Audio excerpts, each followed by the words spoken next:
There we go. We're back. So thank you so much for joining us today. I have a special guest with me, the beautiful Sarah. She's a healer and author here in Bali. Also, she's going to be sharing some of her insight and wisdom about our subject today, which is narcissism, narcissistic relationships, and what we can do to help those who are struggling, because narcissists are really struggling, and they're just not aware of their behavior. So, and also we're going to, between Sarah and I, we're going to talk about how to raise your vibration and how to bring in more beautiful light to yourself, those around you, and for the planet. And Sarah will be doing a reading for us all. Mermaids and dolphins. How's that? So dolphins and mermaids, especially dolphins, though, were created to keep the ecosystem of the ocean regulated and vibrating at a higher level, which is why we feel good when we go into the ocean or we meditate in the ocean, because there's a certain vibration that we're connected with. And also the whales do that as well. So anyway, let's get started. So I might hand it over to Sarah and she can start sharing her insight, and then we'll just flow from there. So if you have any questions, please reach out in the comments. Tell us where you're from, and if you have any queries that you'd like answered or you want to share, or you just like to let us know that you're there watching, listening. Okay, Sarah, thank you. Thank you for having me, and thank you for visiting. You're very welcome. Lavina. First of all, I think I will pull a card because we're in this I find it the most beautiful place by the sea, Lavina. And the mermaids and dolphins cards, we actually have a lot of dolphins here. And it's just beautiful. Carrie went out with me on the boat, and I think we must have seen like 50. Yeah, 50 or more. They just formed, it was like they were forming a circle of love around the boat. It was so beautiful. It was beautiful. Yeah. And so we'll do I'm just going to pull a card of what the universe would like to share with all of us today. I'll just leave it at that.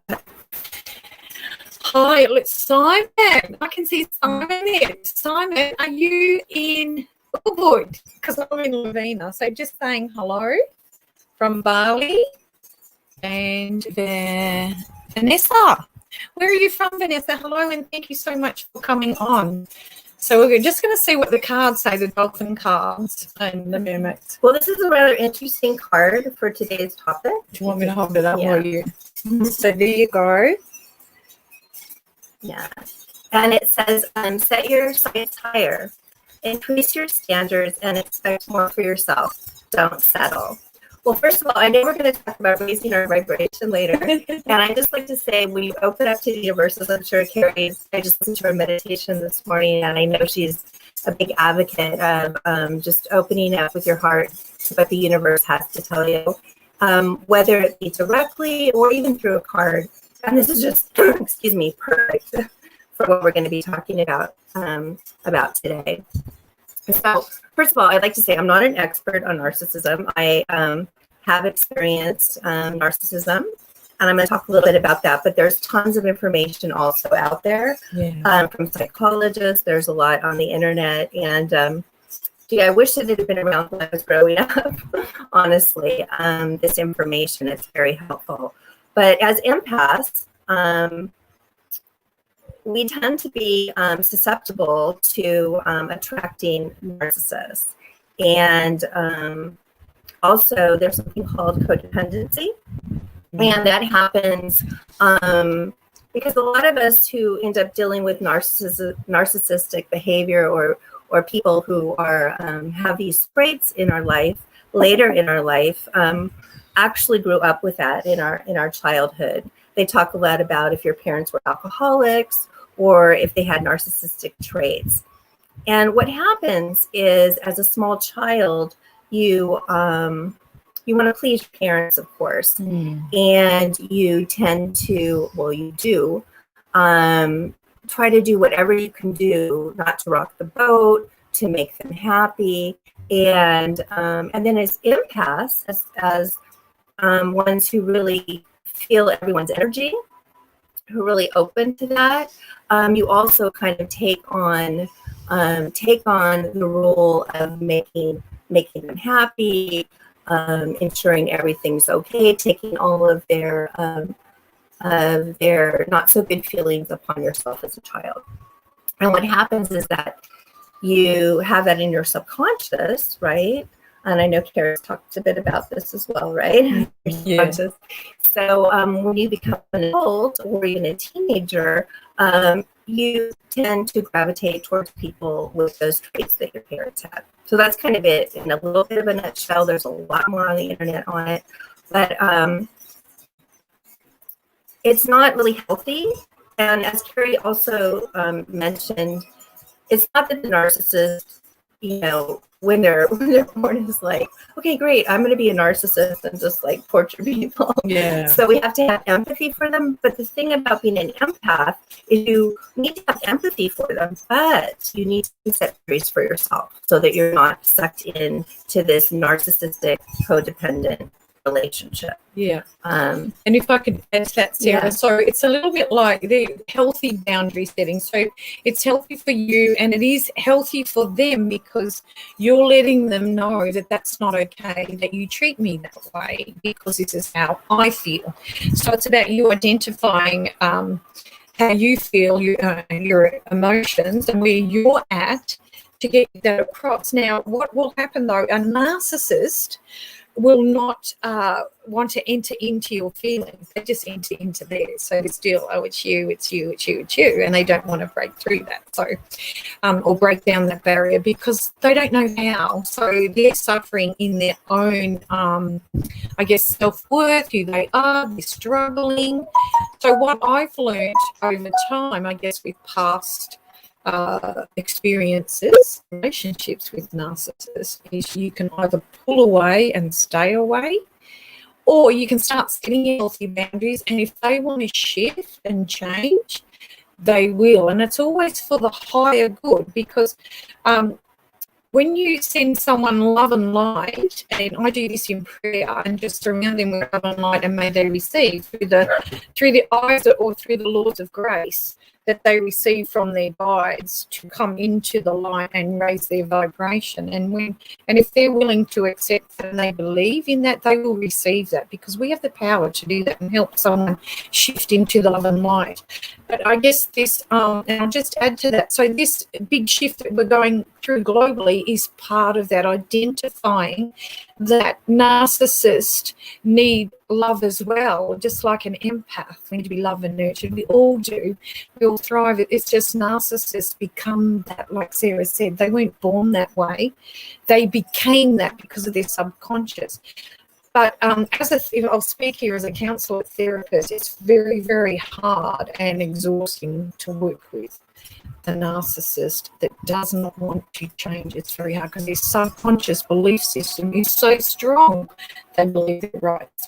So they need to come more into their heart and open up and receive that. And then there's a magical breakthrough. So that's healthy. If I could share anything, healthy boundary setting is the best way to go, and communication, or just detach, because you will become an enabler.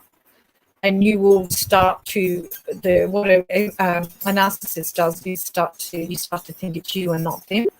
Yet they're not willing to do the work. You're doing all the work to keep them up, and you will end up exhausted. You'll end up with depression, anxiety, both, and you will lose a sense of self. So love and light to you, love and light to them, and then see what happens if they're ready to move forward and change and do the work, or they will. If not, you can't do anything. So you have to sort of look after you first and move on, and you will find, if it's a relationship you want, you will find it. Have you got anything to add? Yeah, I was just going to add, self-worth is really obviously very important. And if you're already in a relationship with a narcissist, it can be very difficult to get out of that because they kind of entangle you into that relationship. There's something called gaslighting. So beautiful. Definitely. I don't know a lot about gaslighting, so I'm going to learn something. Well, I was going to say do a little more research on gaslighting too, but it's kind of like they'll say one thing and then they'll say another thing, and you'll just be completely confused. And because you were kind of programmed in your subconscious as a child, you easily get wrapped into that behavior because it's a repeat of something that you usually have experienced earlier in your life. So there's that. And then we didn't touch on love bombing either. So another important thing to know is that when you meet somebody who has narcissistic behaviors, obviously they're not going to come across like that when you first meet them. Otherwise, you wouldn't be with them, especially in a partnership or love type relationship. If this goes on at work, it goes on everywhere. But let's just take a love relationship. They're going to tell you, you're the best thing since sliced bread. They're going to buy roses. You're going to think it's your magical soulmate partner because they do everything and they love everything you love. And you're just like, oh my gosh, I can't believe I met this amazing person, right? And then all of a sudden it's going to start changing. And then you're going to start seeing the gaslighting, but you're not going to realize it usually unless your vibration is really high, which we're going to talk about. Yeah. But even if your vibration is high, I don't want to say that it can still happen, right? So you might be embedded into it. So it's really good to reach out and get help if you need it. Do a little more research on it. And also realize that if you are already in a relationship with a narcissist, there's a good chance that they've already charmed everyone else around you. They're very charming people. And if they're covert narcissists, not, just like, a covert means that it's what is the word I'm looking for? A wolf in sheep's clothing. A wolf in sheep's clothing. And they'll charm your family, they'll charm your friends. And by the time you realize what's really happening and you realize you need to get out of this relationship, there's a good chance that they will have kind of turned all of your support system against you. So, realize that you're not alone and that there's a lot of support out there for you if it cuts to that point. So I guess I just wanted to add one thing is, yes, we need to have empathy and love for narcissists, but don't forget yourself. Yeah, you're always you first. You need to fill your heart cup up first. Yeah. And that's a lot of confusion about that. Like, I must give and give and give. No, you don't. You need to give to yourself first before you give to others, because how can you keep giving and not fall apart or not become out of balance? You need to balance yourself first. Fill your heart cup up first. Then when it overflows, you give to others. Because what happens is, if you think about the breath, can you read it? Oh, there's a message coming through. I'll just finish the breath. If we breathe in love and we keep breathing in love and in love and in love and in love, we're going to feel like we're choking up, because we're taking a breath in, and we're not exhaling. If exhaling is giving out, and then we exhale until we can't do that anymore, we're going to feel out of balance. So the balance is, I'll receive, I'll give. I'll receive, I'll give. I'll receive, I'll give. Not give and give. So that's how you can identify, and it's good to gauge that for yourself as well. Identify whether someone's taking and they're not giving back to create that full balance. But we're going to move on very quickly because we haven't got much time left, and we've got some questions coming through. Would you mind reading? Yeah. So Julie wrote, "Hi ladies, hope you're well. I'm from near Buffalo, New York. I just got out of a relationship with a narcissist, but at least I have my rainbow baby, my beautiful daughter, Danielle, out of it." Yes, that's beautiful. Yeah. And I was gonna say everything is a learning experience. I've been myself through 2 narcissistic relationships. Yeah. And also myself. And that's beautiful. And yeah. You grow. In your case, you have a beautiful child, so that's lovely. And that's one of the and that's one of the things to draw out of. If you're going to draw something positive out of a negative, that is a beauty. I think you're there, Julia. That is so beautiful. When you look at something positive that comes out of the negative being your children, That's such a beautiful gift that you can automatically do that. What's something good I can pull out of this situation? So keep doing that, my love, and that will keep you moving forward, and it'll keep your light shining bright, which is what we wanted to talk about, raising the vibration, the light. So thank you so much, Julia, for that. Actually, just thinking, because that's sort of radiating out an energy, an energetic connection. That's what we wanted to talk about, how to keep your vibration up. And one of them is that perfect example. What are the positives we can draw out of a negative? No matter what the experience is, no matter what is happening in our life, if we just settle in the moment and take a breath and just relax and look for that one thing. I remember many clients I've worked with in the past, and I say, when you look at someone that has hurt you, know that they are suffering in some kind of whatever, and it comes from their childhood. But if you can find that one thing, especially because this happens a lot in the workplace, bullying in the workplace or bullying at school, and I say, you don't have to speak, just find that one thing that you like about them. It might be the colour, I'll mention colour of their hair. You might like purple. No, but you might like their eyes, or you might like a piece of jewellery they're wearing, or you might like the shirt that they're wearing, or the top, or their shoes. Find that one thing and put your focus there, because energetically you want to shift that energy. You don't want to shift the energy for them in that moment. You want to make sure your energy is taken care of. So that's self-love, that's self-care, and that's bringing your energy back and bringing you back into alignment, so your vibration is raised. So that's one little example. Well, I'm very similar with what you are teaching. Yeah. With it's a heart connection. Definitely is just going into your heart and feeling that pure love connection to source, to God, to all the people, to the planet. Of course, it's getting to that point, and I know Kerry's been going through meditations with you all, which help you to connect. It's just connecting, getting that mind out of it. Sometimes, right? All the thoughts, and connecting, realizing our connection to God, to Source, to Mother Gaia. And we both have the honor of living in such a beautiful place, tranquil place as Bali in the world right now. And it really, I was mentioning to Kerry, it really helps for me to be in such a beautiful environment while everything's going on in the world. I live around just like amazing lands and the ocean, but even no matter where you are in the world, you can definitely connect, and grounding is huge for me.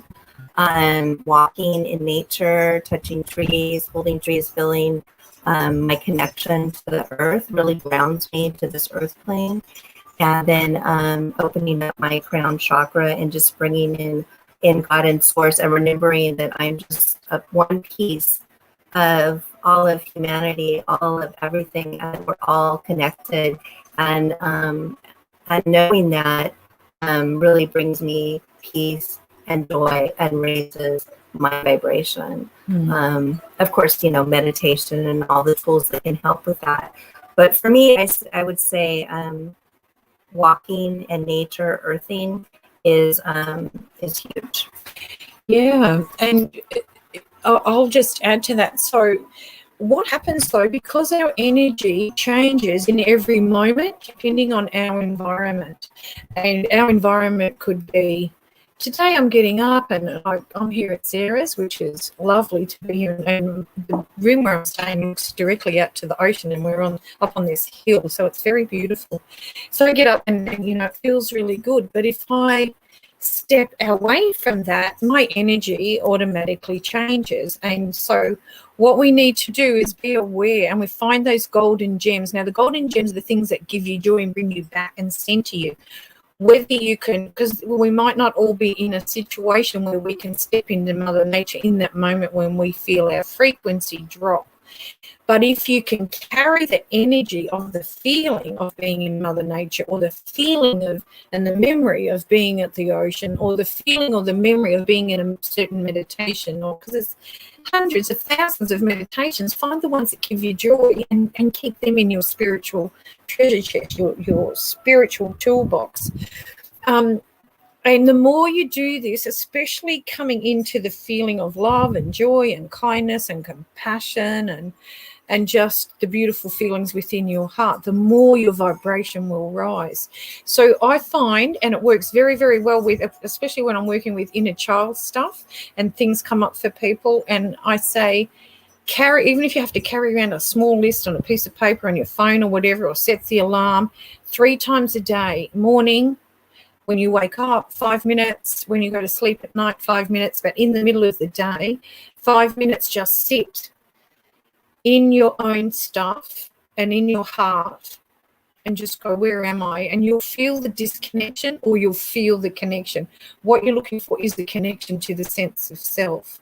Now, the more you do this and the longer you do it for, the higher your vibration will stay there. So, for example, if you go into a workplace and you're not getting on with some of your colleagues or your boss or whatever, as soon as you see them, your frequency will change and lower. But if you can notice the way you're feeling and then step away, maybe go to the bathroom, put the lid down on the toilet, sit for 5 minutes and just come back to your love and light, that energy will shift, and eventually you'll start looking at your boss or your work colleague in a different way. So that's in that sort of environment. I find in the environment I have, where I live in Ubud, there's lots of things going on with this mask thing and the COVID, and before I leave my home, I set myself up to say, I'm just going to have a magical day today. No matter what happens in my life today, I'm just going to accept it, that that's meant to be. I'm going to keep my vibration up. Now, it doesn't always happen that way. That I'm just saying, the more we do it, the better we become at it. It's like driving a car. You don't know how to drive a car, but the more you do it, the more practice you have. Before long, it's programmed in the subconscious mind and you do it automatically. You know those times when you get in your car and you're driving, you go, how did I get here? Who got me here? Well, your subconscious did, because it's programmed. It's a pattern. It's programmed into your mind. So you want to program, I am the love and light, and keep your vibration up as much as you can throughout the day to override your subconscious and plant new seeds of consciousness, high vibration into the subconscious.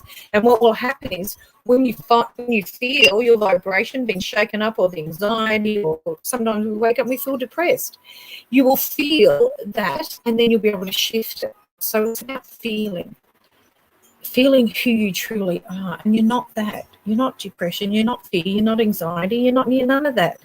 You're a love and pure love and light. So it's bringing that love and light back. And no one can do that for you. We have to do it for ourselves and take responsibility. That is our spiritual discipline. So I've got a few more minutes. So I'm just going to hand you back over to the beautiful Sarah, if you'd like to add something. Yeah, I was just going to add, that was beautiful. I was going to add one little thing to that is when she was saying you sit in with your feelings and you feel that feeling, right, and let it dissipate. So that also helps a lot, like exactly what you were saying. But then, like, let's say you have a feeling of fear or you have a feeling of anxiety, and then you sit into your body and you're like, okay, where am I feeling that? And then you just feel it. And I know when I first started doing this, there were certain things in my life that I realized I was pushing down like all my life, you know? And then it was like, you know, you don't want to deal with that thing or whatever, subconsciously, or I don't even know if I was consciously doing it. And then when I finally sat with it, it was like within a couple of days, it was completely gone. And I was so much lighter, and my vibration was so much higher. And I was like, I just sat with that feeling. You know? Yeah. But it's just sitting with the feeling and then just letting it on its own dissipate, not letting the thought, the story come in, but just as she said, it's the feelings in your body. Yeah. And what I said this to someone the other day that had never sat in my life, not live meditation, but my meditation in what I teach in a group. And he said, oh my God, you know, my heart just opened up, and he felt these feelings that he'd never felt before. And, you know, I love hearing from males when that happens, because it's so beautiful. I know it's not easy for some males, which is to do with their past, their childhood. But and I said to him, I want you to milk that feeling for as long as you can today. and even tomorrow, and keep that feeling alive.